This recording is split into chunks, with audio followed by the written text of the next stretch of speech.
So again, so I'm Jax Kelly. I just would like to welcome you all to our second planning meeting for the LKAPS 10th anniversary. And we have a special guest today. We have David Gray from the LGBTQ plus Archives and History. No, it's History and Archives. Yeah, okay. I know it's a mouthful. Let's kick ass. Palm Springs for me sometimes can be a mouthful. So welcome to the club. So I've got another person we're admitting here. So we're going to do first is to introduce ourselves for a brief moment, and then have David start off and tell us a little bit about his organization, what the History and Archives do, and I guess their history as well. I mean, it's not a very long history here in Palm Springs, but it's been significant because of the fact that they're actually taking a space for LGBTQ people here in a very LGBTQ town. So it's a very important mission that they have. And any advice that he might have for us as we're thinking about our 10th anniversary, and maybe just some general questions, because I know there might be some things that each of us in our activities and other organizations around town might have some questions that David Gray could answer for us that might be impactful for his group. Again, I'm Jax Kelly. I'm president of LKAPS. I'm going to popcorn this over to Ken. Who is muted.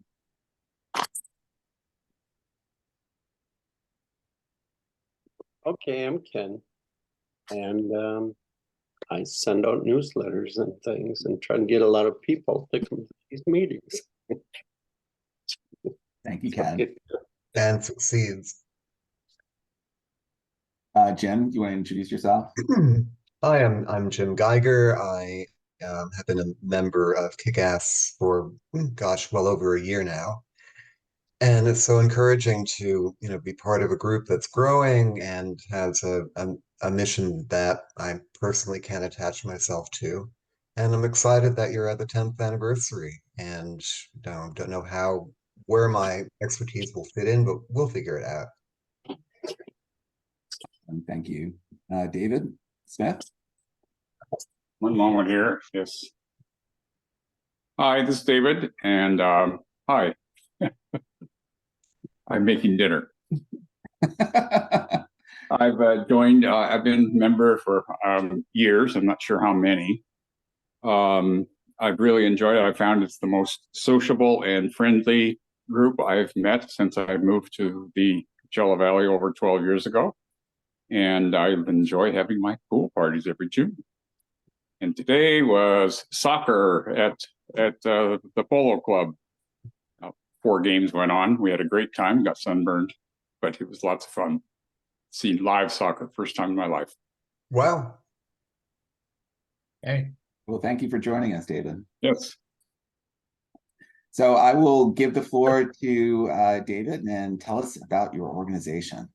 Well, first off, thank you for having me, and congratulations to your organization for making it to 10 years. One of the things that is interesting since we formed our organization is how many things didn't last 10 years. So that is an accomplishment. And for those of you who don't know, my husband used to belong to Let's Kick Ass, and so I went to many functions with him, so I am somewhat familiar with at least the social aspect of what you do. But basically, I'll tell you, our organization is really about a little over 5 years old. The idea happened around 2018, but we didn't really do any formal meeting or anything like that until 2019. And we started as a sort of a founding committee, and that came out of this idea that with my background in sort of some library work, I'm not a librarian, but I worked with the Massachusetts State Library Agency, and I also was on the Board of Trustees for the library here. I know enough about what libraries sort of do, and when I was involved in the library world, I was very involved in the gay and lesbian subgroup of the American Library Association, which is the oldest gay and lesbian professional association in the world. And they've been around for more than 50 years. I'm not quite sure how long. And they give out Stonewall Book Awards. And when I was helping them, they were trying to raise money to put out teen and youth book awards. And they've done that now. But basically, we needed an endowment. You can't actually give out a monetary award through the American Library Association without an endowment. And the endowment had to be a certain amount of money before you could do that. So with that in mind, people started talking about Stonewall, and I thought, okay. And I also helped a similar organization to what we have here called the History Project, which began in Boston. And when they began, and you're going to have to, I don't know the dates, but sometime in the early 90s, they wanted to do an exhibition, and their first exhibition, and they decided they were going to do it at the Boston Public Library because that seemed like a good place. But everybody on the committee knew librarians at the library, which the Boston Public Library is like 32 branches and one huge mega downtown building, which takes up a city block. It's got an old part and a new part. And they weren't making any headway because they didn't really know anyone in administration. So they just didn't know. And then somebody said, oh, there's this gay guy that works at the State Library Agency. Why don't you call him? So they got in touch with me. And I, of course, said, okay, sure, I'll call the president of the library. I'm sure they'll do that. Seems like a good thing. So I had some of those kind of thoughts in mind. And then prior to 2018, for 10 years, I ran a PR firm here in town. So one of my early clients had been the LGBTQ Center, which is what it's known now as, but it didn't start that way, and a few other organizations. So I kind of knew a lot of people, and I had helped Lisa Middleton with her first campaign. And so she and I would have lunch from time to time, and I throw out this idea to her, and she said, oh my goodness, that's a great idea. We should have a museum here. I'm like, oh, okay. I don't know if we have anything to put in a museum, Lisa, but good idea. And I talked to Rhonda Hart because Pride had been putting out some sort of a timeline. And I kind of looked at that and I thought, oh, well, that's interesting. But it was really just a Pride timeline. It didn't really talk about much else. And then I started talking to David Brinkman at DAP, and he said, well, you know, we've been around, but I don't really know what we have either. So it seemed like nobody really had any good grasp on the history here. And then there were books that have been written about the history of gay Palm Springs. There's three that are often quoted. One is Palm Springs, Babylon, and one's a City Comes Out, and postcards from Palm Springs, and various things like that. Unfortunately, they're riddled with mistakes because they were all written before the internet, and Palm Springs is a town that started with celebrities and gossip before there was the internet. And so a lot of the gossip just got printed because it was exciting and juicy. You know, so-and-so slept with so-and-so and they lived here. Well, I don't know if they did, you know, sort of like George Washington slept everywhere in New England, but I don't know if he actually did. Anyhow, that's a long story short. So we got together with a group of individuals that basically represented organizations, and talked about this, and it was decided that this was a good idea. And so we formed what was called our founding committee. And then COVID came. And so we didn't do anything, and we lost two of our founding co-chairs with me. And I thought, oh dear, they're never going to come back. And one didn't, because they went off to graduate school. They worked for the Palm Springs Historical Society, and they never came back. They lost their job during COVID and went off to graduate school. And Julie Warren also lost her job when the library had to lay off people during COVID. But fortunately, the city got money back and she was hired back. So when she came back, she said, okay, David, are we going to do this thing? And I said, yeah, I think we should. So that's when we really took off in 2020 and late fall of 2020, when things started to open up again. And by 2021, we put on our first exhibition at the Wellwood Murray Library, which was sort of based on a timeline that we had begun. And our timeline is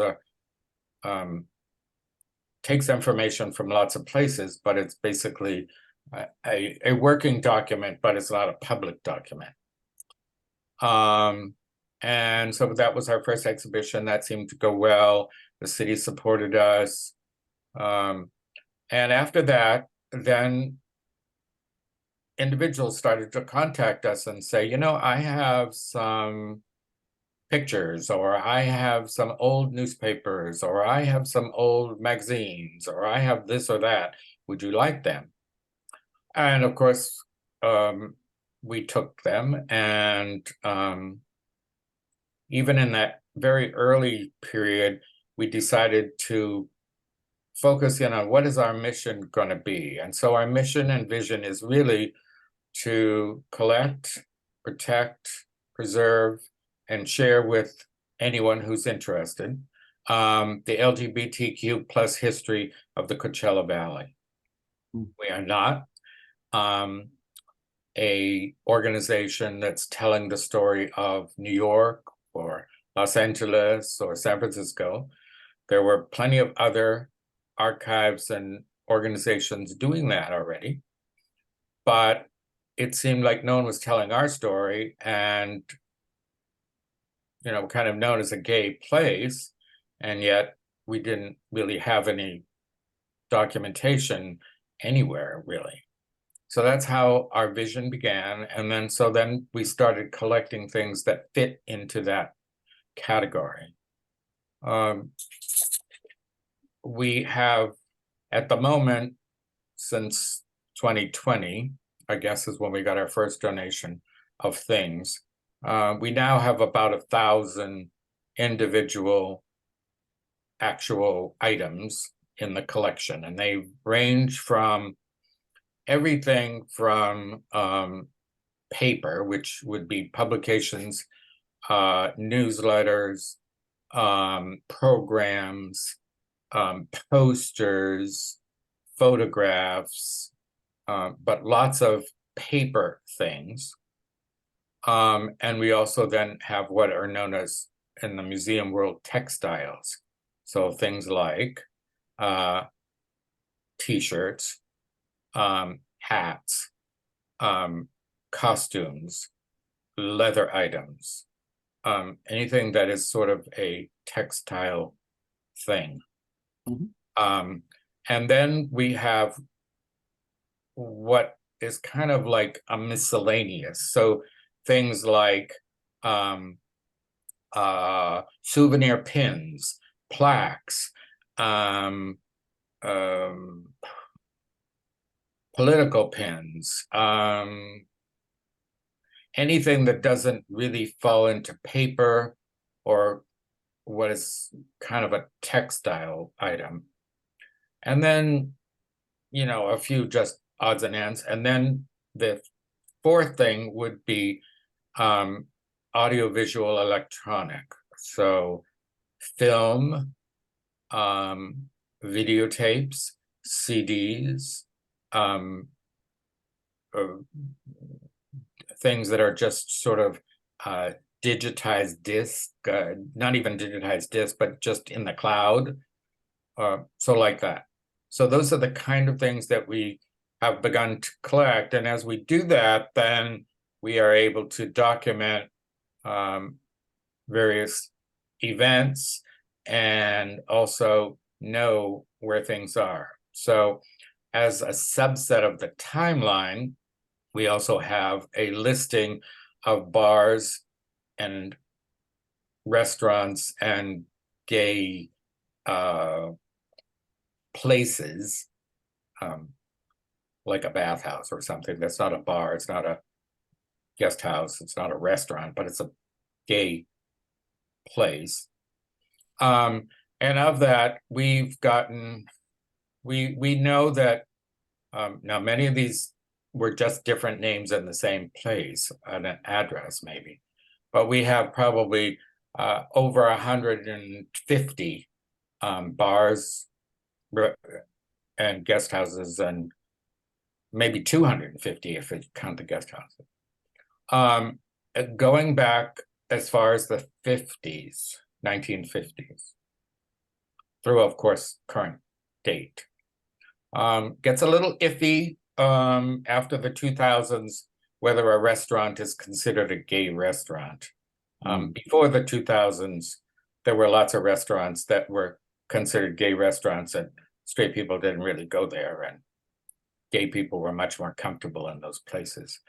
Nowadays, yeah, I guess, you know, you consider almost any restaurant in Palm Springs gay because people would go there, but it may not be gay owned or operated.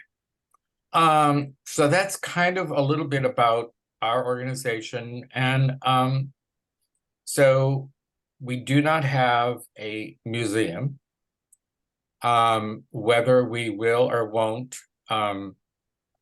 So the other change, I guess, in our organization is that in 2023, we went from a founding committee to a board of directors. We now have a board of directors of 15 with terms that are 3 years. And our original board took rotating, I mean, their term started as a 1, 2, or 3, so that by the third year, everybody would be on a 3-year term. We try to have some parity sexually as well as gender. And so we tried to look at that. Our bylaws state that we will have 2 co-chairs, and they have to be of different genders. Because we don't really want to forget the lesbian history. It's not just gay history. And now there is some trans history as well. So going forward, our goal is to begin to take at least some of our paper, and that probably we are going to start with publications where we have been working with other groups to get funding to scan all of those publications and then have them put, so they'll be made into PDFs, and then they would be megadated, which is a library term, but in order to have something searchable, you have to have metadata. And then eventually they would be digitized and then housed on the internet and be searchable and have links from our website. We will not be actually hosting them, because in California, and in the US, there's something called newspapers.com. And in California, there's a huge state-based university, whatever, of any publication that was ever printed in California that's digitized is housed there. And so our publications, just like Bay Area Reporter or any other kind of gay publication that would have been printed in California, will reside on their website. But we would have links directly to it, and anybody could go there and search it no matter where they live in the world. And the purpose for that is really so that researchers can look at this, and you can look at it, and so forth.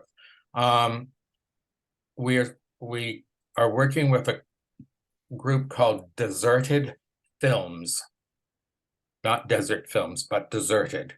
And they are an organization here in the Coachella Valley that anybody, the general public, not too many people know about them, but anybody who, like if you used to take, home movies or whatever, you can go to them and they'll help you digitize and preserve your movies if you don't have a projector anymore or anything like that, but you want to keep the family whatever's they are. So we're working with them because they applied for a grant and they needed to have 2 medium. And although we do have some film, that's not our priority at the moment. Our priority is really to begin to scan some of these gay publications. And probably the first real gay publications here were started in the 80s. And there have been quite a few over the years. So there are probably about 10 or 12 different publications that have appeared here over the years. And we're taking one that we have 40, that only printed 40 issues. And we have 38 of the issues. So it meets the criteria of being 90% complete. And that's when you're applying for grants in this area. They don't really want to be scanning something that's only 50% complete, because you might keep getting things and then it's too cumbersome to try to keep inserting them in the proper place or whatever. It's much easier to do it in sequence. So that's kind of what we do. And we are sort of advisors to DAP and the fact that they're trying to do some archival work. Primarily what they are looking at trying to do is to maintain things for themselves, not so much for the general public. But when I say that, so DAP has been, this is their 40th anniversary this year. And so they want to digitize and keep records of their board meetings, of their newsletters, of their whatever their donor lists, their events that they might have had, their whatever. But primarily, a lot of it is not stuff that the general public would use, but their board of trustees could go back and say, oh, in 2001, this was who was running this, this is what, it's so that they have some records somewhere of their own organization. As far as going forward, history is made every day. And so the problem is that an organization such as yourself gets to 10 years and then says, oh, we ought to be writing our history. And that's great, and you should start and so forth. I wonder, did you keep something from that party we had 9 years ago? No. Oh, okay. So, we hope that somebody did. And, this week, this month, somebody actually had the printed 26-page program of the first gay pride ever held in Palm Springs. We've been looking for that. Pride's been looking for it for almost 25 years. but we actually got a copy.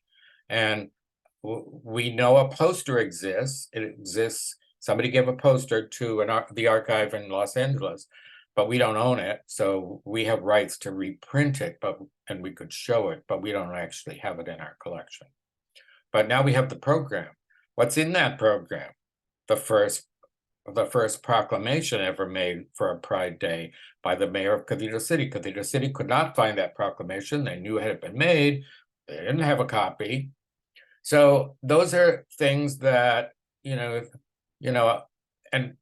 to be honest, I've gone to a few people's places that I wish they would leave it on the front door. I don't really need to go into their hoarder house, but I have. So anyhow, I'll shut up, but begin to collect. So today there was we did an Out on the Walk exhibition last year with the attendees on the gay people on the Walk of the Stars, and today another gay gentleman got a star on the Walk of Stars. There was a program. I said, give me 2 of those programs. So, it's not going to be very interesting now, but, this man is going to die someday. And people might be looking for what did that program and who was in charge and what did they, not necessarily what they said, but who was there. So that's kind of like history is today as well as yesterday. Thank you. I'm highlighting the words "begin to collect." Yes. Because that really does seem like the key thing. And I just know, not having started this organization 10 years ago, that the stuff that I've been collecting ever since I've been in charge or leading this organization, it's been, I know where that stuff is. So at least I know, I can kind of put my fingers on it. But one of the things about starting this effort now is it's been talking to people who were there from day one and saying, what do you have? What's, because some files I did inherit from other people. And they really think, so one of our goals was to collect this material so that we could actually document the facts. The other night, our organization got a Human Rights Campaign Community Service Award.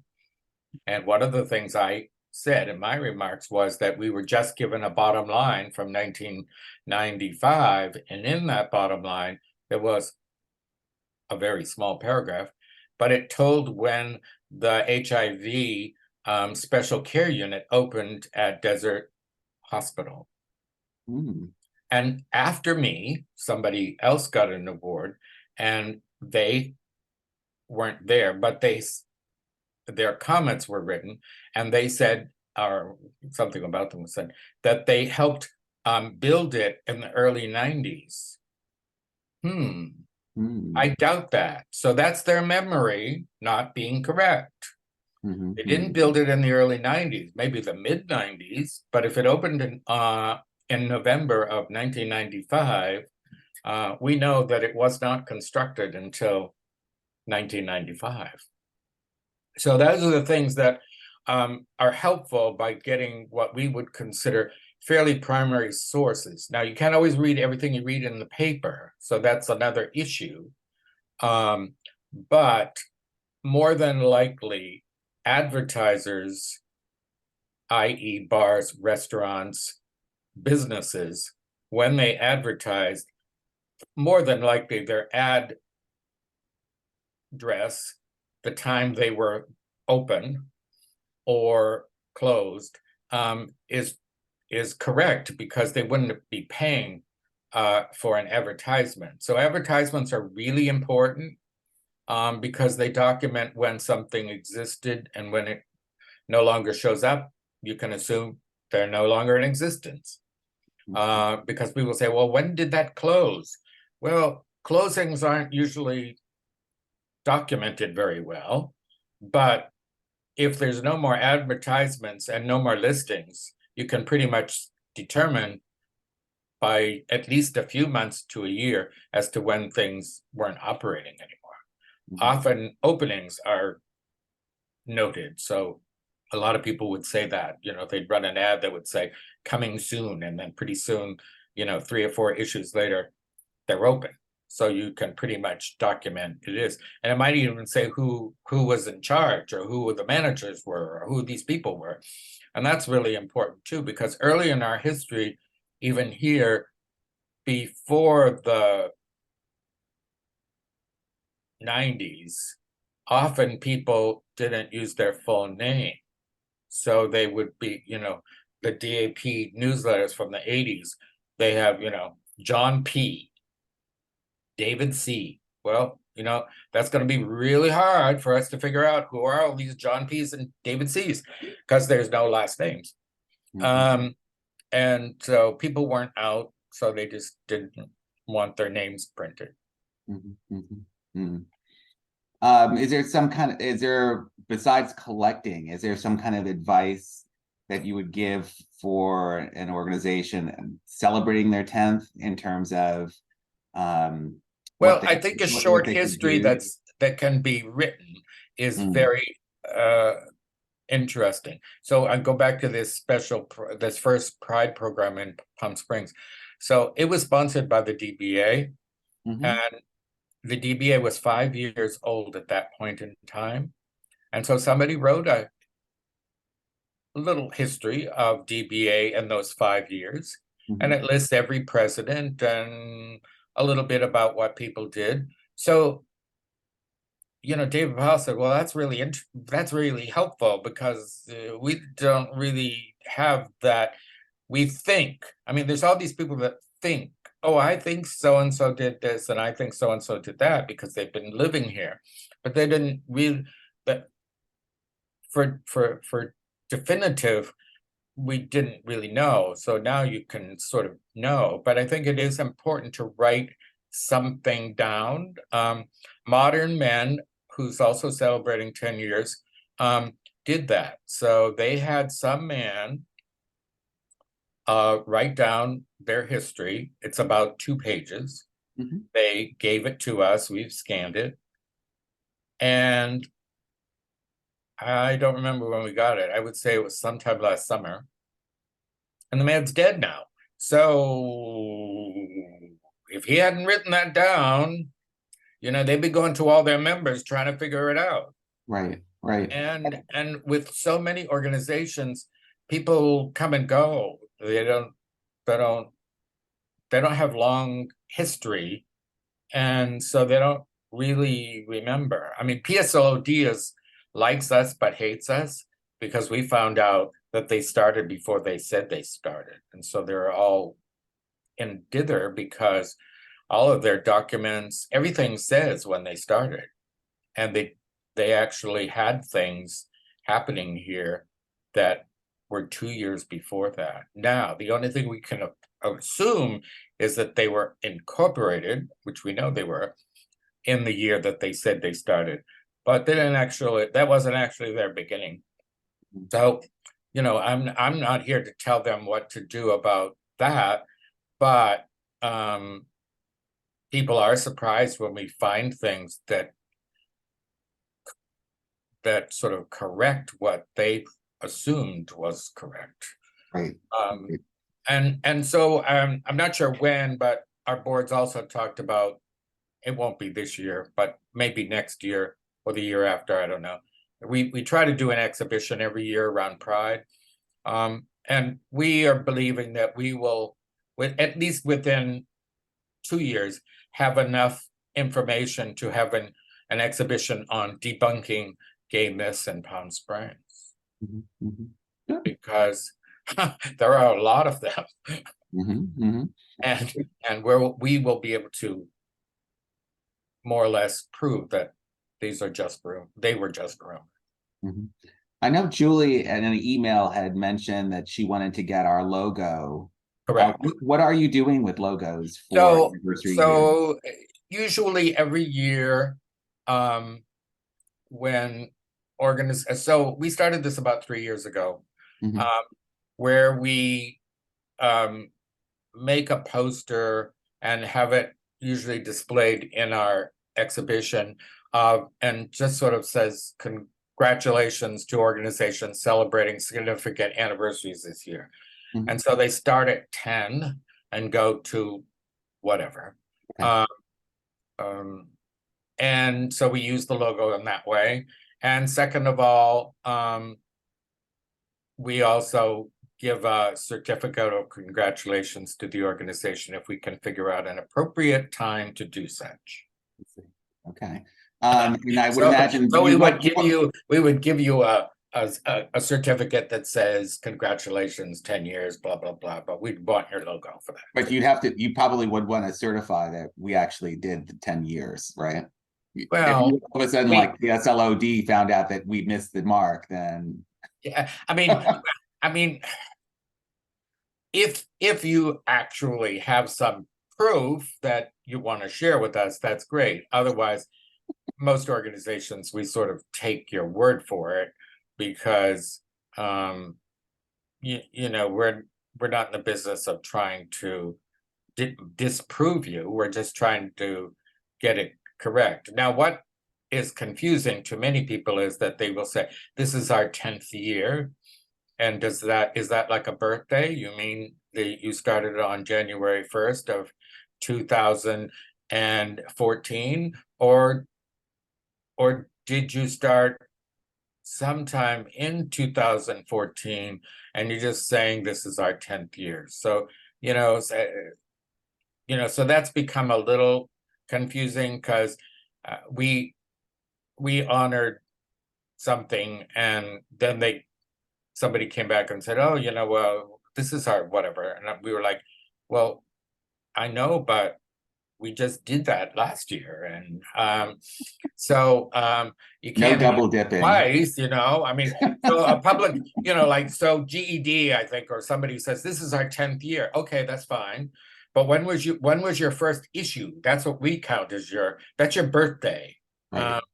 I can say I'm 70 whatever all year long, which is great, but that's not my birthday. So I think we try to go back to the very first thing, and whatever that first thing is, and it doesn't have to be your first meeting if you weren't a thing, but if you decide, okay, by such and such a date, we were sort of more than an idea, we were actually a thing, and we actually did something like have an event or put on a program, or I don't know, whatever you did, that's where you would try to say is your beginning. I mean, yes, I say in 2018, I went around and talked to all these people, but our very first meeting happened in 2019, and we all sat around the table and said, do we think we should want to do this? And everybody said yes. And then at the next meeting, we sort of then began to say, okay, this is formally what we're going to do, begin to talk about our mission, or do whatever, our collection, or our long-range plan. So that we became more than just and a bunch of people said, oh, I'm not going to do this. I don't have time, and I'm not interested, and don't ask me to come to the next meeting. I thought it was interesting, but whatever. So no, and I think those are important distinctions for our group too, because we are a chapter of an organization that started in San Francisco in 2013. So so we don't call our date the date that they started, because that wasn't anything to do with us here. But there were some meetings that happened, and it's kind of like, the next year, then we might have had our first movie night or potluck or whatever it was, as this kind of idea of being a chapter of this San Francisco. And I think that there's other organizations like that. So I can think of Great Autos, for instance. Great Autos started in Los Angeles and whatever. Mm-hmm. Well, for whatever reason, they've decided that now Palm Springs is their headquarters. And so, okay, do they go back to Los Angeles as their beginning, or do they count when they were sort of Great Autos here and had their first concourse or whatever their thing was, their car show? And so we've talked to them a little bit about that, and we don't really care as long as they're clear in their history that for the first X amount of years, you know, they were organizationally run out of something else. Same thing with CalComMen. There's a lot of organizations that sort of were someplace else when then there were more members in Palm Springs than the other places, and the other places kind of folded. And that's fine. It's just anything that can be helpful about that is good. If not, then, you know, I mean, we may put it on our working timeline and then get more detail if we were going to do something about it. Right. One of the things that you mentioned that I was very happy to hear about, because I've been very concerned about this, was that you are working with DAP to actually work on preserving some of their history. And as you probably are aware, you know, there has been some concern, at least, and in this organization as well, but maybe in the broader community, about the history of DAP and how it might be changing, might be lost, because as evidenced of, you know, the recent renaming of the AIDS Walk to a Health Equity Walk. So as we, you know, and the name changed too from Desert AIDS Project to DAP Health. So as I mean, I think that I don't. I mean, you could look at the LGBTQ Center, and they started out as Golden Rainbow. Right. So let me finish my thought here. You know. But we're a group of long-term survivors, right? So we're kind of concerned about our history being preserved, and the history of organizations that, you know, saved our lives. Right. But I think I think that that's important, and I think that but an organization, you know, 50 years from now might be totally different, and so you just keep if I may complete my thought on this. Yeah. Thank you.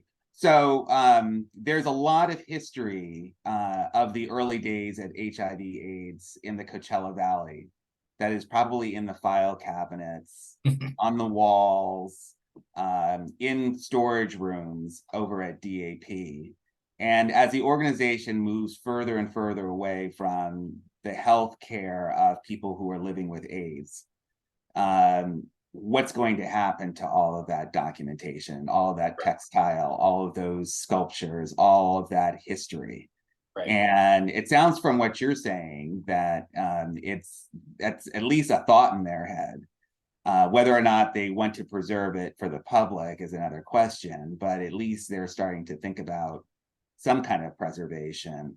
I'm wondering whether or not you think it might be useful for an organization like ours to kind of, you know, to pressure them to be more public about how they're preserving that HIV/AIDS history.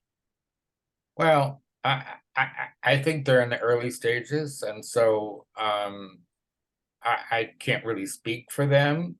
I've only spoken to one or two people who I know are involved, and I guess I would point out that they are just one of several organizations that were and are involved in the AIDS story in Palm Springs. They aren't the only story. And some of the other organizations' stories are even more fragile, because some of them don't even exist anymore. And so, well, what happened to them? You know, I don't really know all of the answers to that, but I think as organizations evolve, and you know, I think sometimes it becomes a bit territorial, and that's okay. I would think that at some point in time, you know, if they actually finish a project that they're working on, you know, we might say we would like to collaborate with you and help you display that project. We do have somebody on our board from DAP, so it's not like we are totally in the dark. And we have suggested that, you know, is there some way we could begin to do an exhibition with them?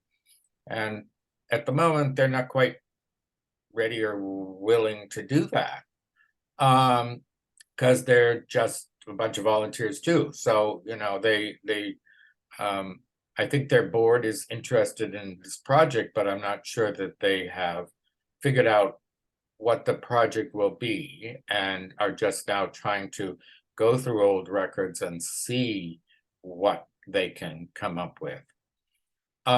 There have been lots of timelines about DAP, so it's not like it's totally unknown, but you're right, things change. So as an example, when they were on Vela Road, there was a memorial put on the wall for AIDS, an AIDS memorial.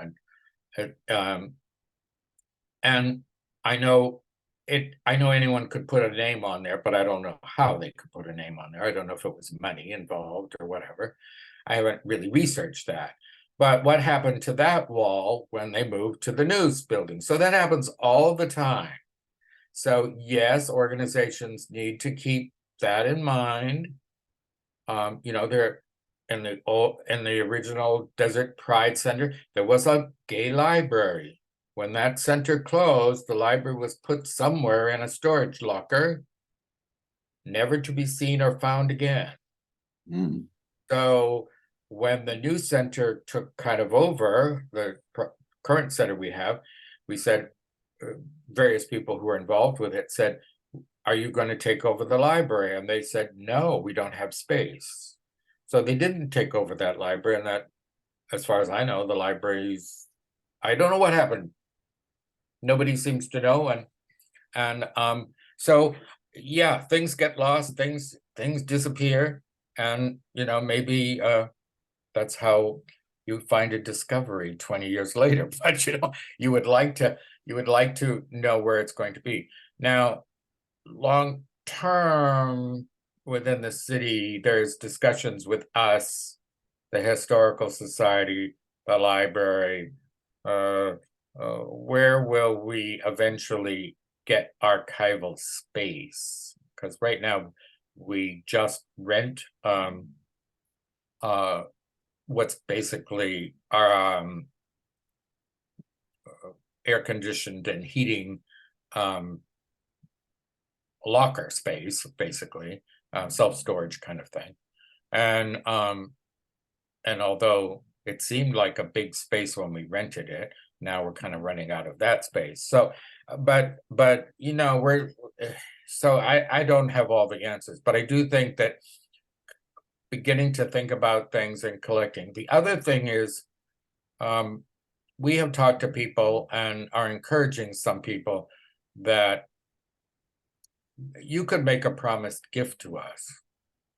You don't have to get rid of it if you don't want to, and you're alive, and you think, oh, I can't part with this right now. That's fine.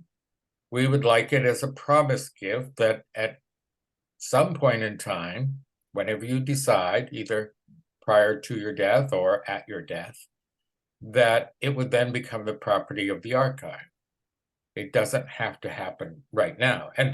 And DAP may also work in that arrangement, and some other bigger organizations whereby they actually hold the ownership of the materials if we think they're keeping them properly.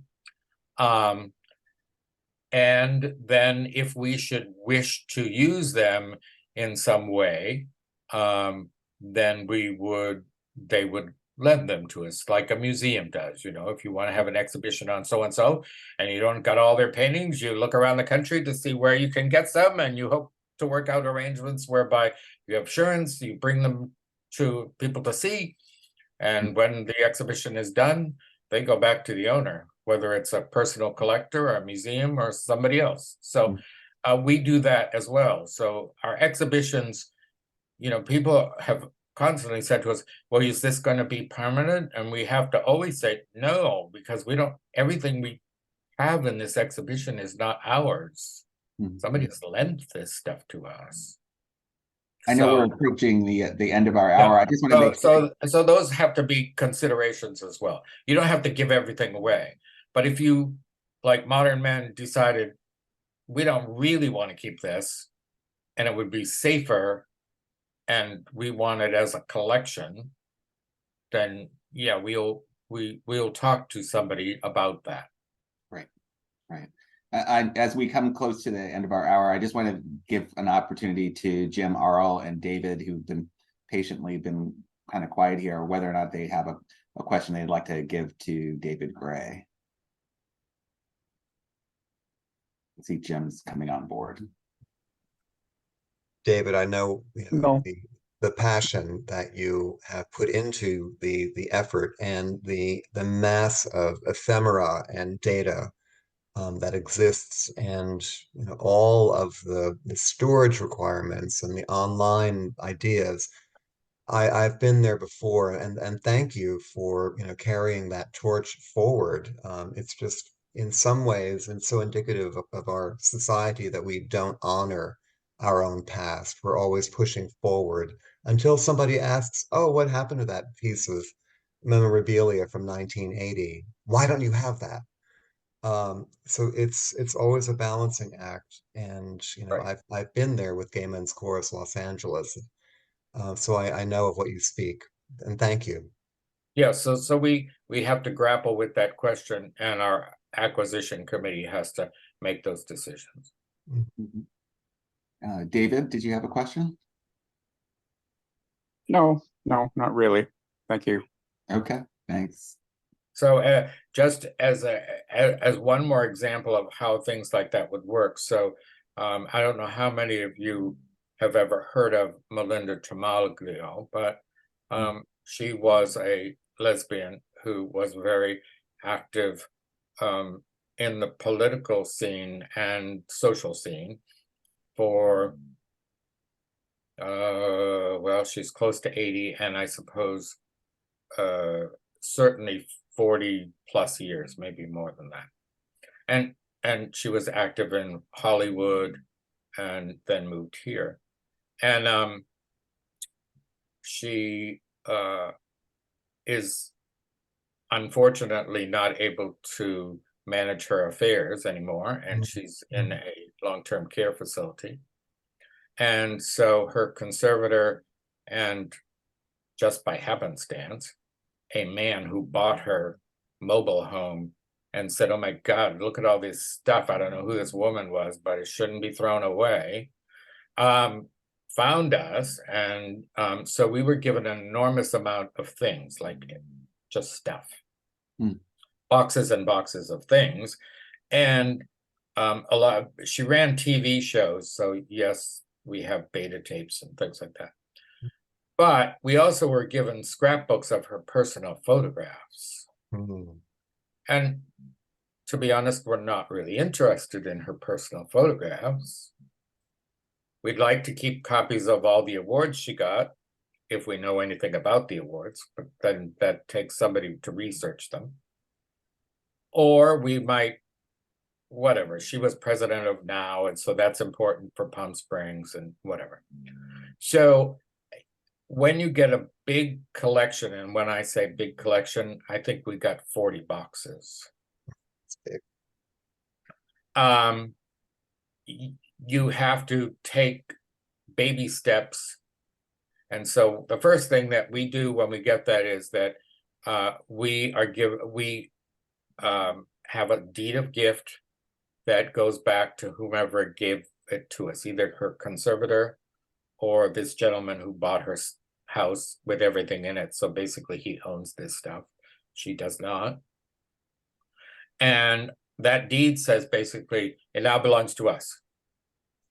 And we can decide, when I say we, our board can decide what it's going to keep. what it's not going to keep, and no direction unless the donor themselves gives us direction. So it could go to the trash, or it could go to another archive, or it could be kept. So those are lots of things that have to be decided by an organization like us, and it doesn't happen overnight unless it's a small donation of a thing that there's no question on and we don't have to grapple with it.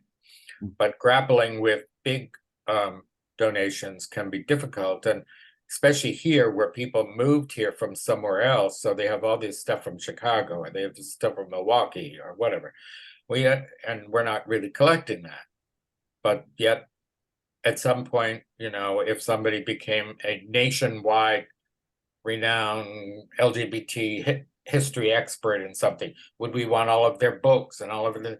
Those are things that as we begin to collect, we have to ask ourselves if that fits with our collection, because obviously we just don't want to store boxes of stuff that we will never use. But I think as your members obviously are older, probably, or have been through lots of things, it's good for you to say to them, you know, if you have things that, if you lived here in Palm Springs for 10 years, 15 years, or 20 or 30 years, you probably have something that the archives would be interested in. And before you decide to just chuck it, if you have a few minutes, maybe you could go to your garage or your attic or your whatever and pull out an old box and say, oh, okay, I'll get rid of this now, rather than letting your poor, you know, brother or sister or somebody else take it to the dump, and then we don't have it. Maybe what we should do is suggest during Pride Week or Pride Month to have a day dedicated to history, so that we all of us collectively as a community go into our attics and say, okay, is there something here that, you know, your organization, LGBTQ Archives, might consider useful? Right. I mean, one guy comes up to me at Info at GoCo and says, I have one issue of the bottom line. And I said, well, I don't care what issue it is, we'll take it. Mm-hmm. I had no idea if we had it in our collection, but we would take it, because there are booksellers and organizations that we can take duplicates of our collection and trade them for things that we might want. So we've also raised money for an acquisition fund, because we don't want something to get up on eBay that belongs in Palm Springs history to be sold to somebody in New York. Right. If we can avoid it. So yes, we have money set aside where we can purchase things, but we also can try to do trades if possible. Okay. Well, David, I want to thank you for spending time with us. We've come to the end of our hour. So well, thank you for inviting me, and you know, it's not just me, it's all of our board. I mean, we have a gentleman on our board who's a professional archivist. He worked for the National Archives for 50 years. He is really helpful and helping us now know how we should begin cataloging, how we should protect everything. You know, he's not familiar with textiles, but he knows everything about paper. And that has been you know, we couldn't have asked for a gentleman better to move here and say, oh, geez, I need a new project. Well, here you are. Wow.